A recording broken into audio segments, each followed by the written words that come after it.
I want to give a big shout out to all my patrons, my wildlings, my Night's Watch, and my high tier patrons, my Kingsguard, which include Brendan, Scott, Oscar, Stuart, Pat, Ikaika, Amanda, Navi, Shad, and Nicoletta. Thank you guys so much. You're the best.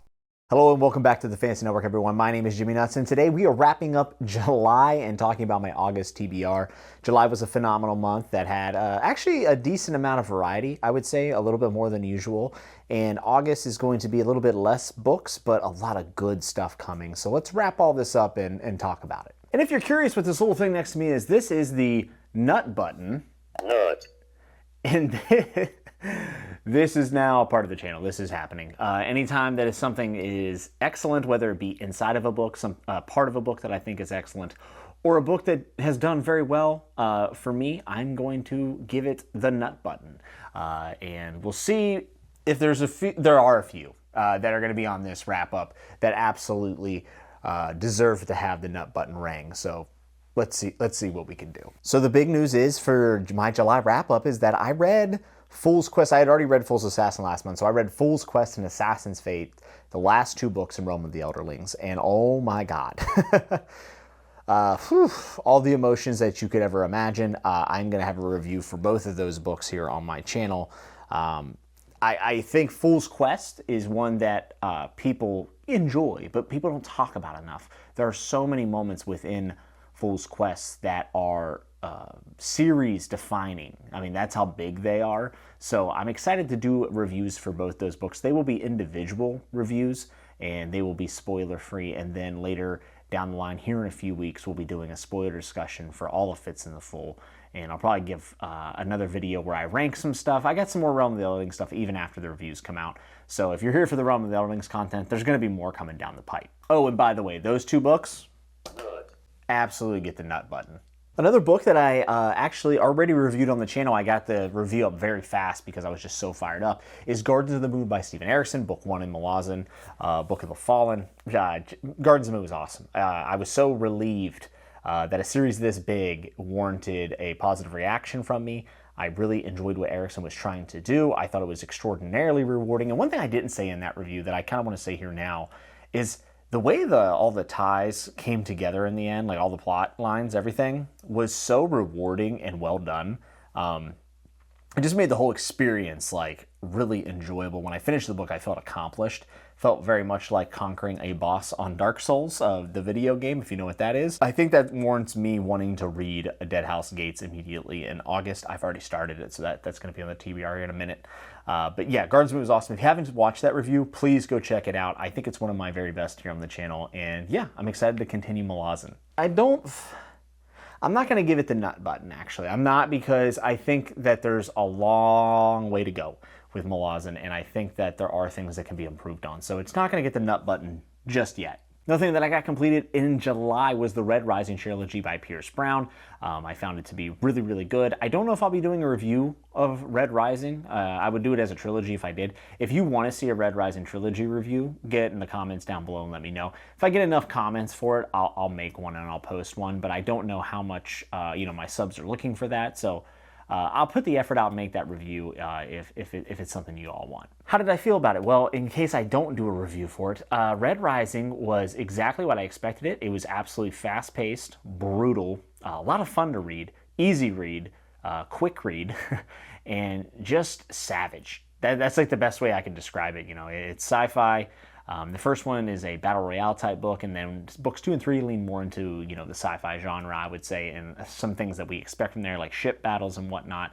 But just excellent as far as like the feel of the trilogy. One thing about Pierce Brown is he knows how to name things, and I think that goes a long way in the fantasy and sci-fi genre, because whenever you just get a name that rings true or is catchy or just rolls off the tongue, it goes a long way. And Pierce Brown named things so well in the Red Rising trilogy, from the house names to the cast system, like Howlers. I thought the character names were really, really good as well. I know that's a really weird compliment to give, but I think people undervalue how hard, one, it is to name something properly, and two, how much of an impact that has whenever you look at the grand scheme of what an author puts out there. I really liked book 1. I actually thought it was better than a lot of people said it would be. I enjoyed the characters. They're not my favorite of all time, but I thought they were really, really good. The relationships between the characters were Pierce Brown excels at. He also had a lot of twists and turns that I really enjoyed. I thought the plot, especially in book 2, kind of opened up a little bit more, and his prose got much better. Books 2 and 3 were better than book 1, except the fact that book 3 had something in it towards the ending that absolutely turned me off of it, if I'm being honest. Everything outside of that was great. Book 3 should have been the best book. However, I ended up kind of just feeling a little bit annoyed towards the end. And it all ties into the perspective that Pierce Brown handcuffed himself with, which is first person present, which I don't know if any story should ever be written that way. I just don't think it's a good perspective, to be honest with you. I think first person in the past tense is totally cool. It's something that I've actually come to love, and obviously third person's fine in any way, shape. Yeah, third person present would be trash too. Present just isn't good for me, for whatever reason. And because of that perspective choice, there was something towards the end of Morning Star where I felt like Pierce Brown bent the rules. He broke the rules. He literally agreed to a rule set and then went against it, and just did something kind of silly, honestly. And it shouldn't be enough to ruin the book or the series, and it's not. I think this is a really good series, maybe even a great series, and I'm glad that I read it. I will probably read more Pierce Brown down the road. I'll probably read the sequel trilogy once the third book's out, but it did give me a slight downer towards the end of the trilogy. But I really enjoyed it. I think anybody who likes fast-paced stuff is really going to be into it. And also, like, there's a lot of commentary and themes that are... It's more layered than people get it credit for. How about we'll just say that. I think Pierce Brown is trying to tell us something with his trilogy, and he does it fairly well. So yeah, Red Rising was a good time. I'm definitely glad I read it, and I think a lot of people out there, I can see why a lot of people love it, and there are definitely aspects of it that I love, but not perfect, but what is. So we had a little bit of sci-fi. Now a little bit of a martial arts sci-fantasy. I finished the third book in the Combat Code saga, which I've talked about here on the channel before, by Alexander Darwin. He's a self-published author. And wrapped it up with Blacklight Born. And it was a good book. I really enjoyed it. I think the ending of it specifically is very fitting for the story. I kind of wish we would have got a little bit more as far as like the bigger implications go for the world. But overall, really well done. I think his writing definitely stepped up again from book 2. My biggest issue with this book was the fact that it's kind of split into parts from a person that is left out of book 2, and we get a lot of flashback perspectives, which I'm not a huge fan of. Even though I really like this character, when a book is split into 2 parts like this, it almost feels like you have a soft reset in the middle, and I just didn't care for that. And then also there were some perspective choices back, like who we got for a perspective in book 2 and who was left out, that then show back up in book 3, and then there's just some narrative choices there that I think could have been a little bit smoother. For the trilogy as a whole, but the ending is solid, and I really did enjoy the trilogy as a whole. I would recommend it to most people, especially if you're in the martial arts or if you're into a Final Fantasy kind of feel. The world is really unique, and I think that Alexander Darwin has accomplished something that a lot of people wish they could, and that's having a world that feels like it's living and breathing with a lot of unique stuff in it. So, hats off to him, and I did enjoy Blacklight Born quite a bit. So what am I reading in August? Well, we're going to start off the month hot. And that's because we're going to be going book 2 of Malazan, Dead House Gates. The prologue is so grim. I already started. Oh my goodness. It's going to be a good one. I'm pumped to continue Malazan. It has absolutely captured my attention. It is my #1 priority, even though I'll be reading other things. I have some books I have to get done this year that I said I would, and damn it, I'm going to stick to it. But Malazan as a series is like my #1 go-to right now. And Dead House Gates has already opened up to be pretty good, and I've heard the ending is amazing. So I'm really excited to read that in August and then get a review out for that as soon as possible. Oh, speaking of, by the way, I am going to have a Gardens of the Moon spoiler chat within like the next 2 weeks. And that's going to be with Philip Chase and Rhythma, so you definitely want to check that out if you're a Malazan fan, or if you just came to the channel from the Gardens of the Moon spoiler-free review. There will be a spoiler discussion for Gardens of the Moon, so keep an eye out for that. And then the next book I'm going to be reading is a preemptive nut button book, and that is finally, I am going to read Dune by Frank Herbert. I have been recommended this book since I was like 14 years old. And I have always put it off thinking that I would love it, but I kind of wanted it to be a treat for myself, and I got to be in the right mood for sci-fi. I'm in the mood, especially with the trailer coming out. Everyone on BookTube's, reading it. And for good reason. I mean, we want to get hype about this movie, and the book is a legendary book. I predict this is going to be a big hit with me just based on what I know and the themes that are tackled. I think it's right up my alley, and I am finally going to read Dune, and I don't have to wonder what the big sandworm is all about. Finally. And my third book is actually a mystery.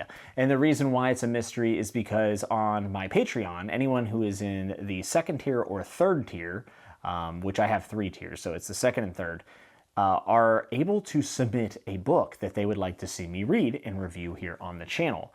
So everyone has submitted a book title, or most people have, and I'm still waiting, and that's why I haven't actually picked one yet.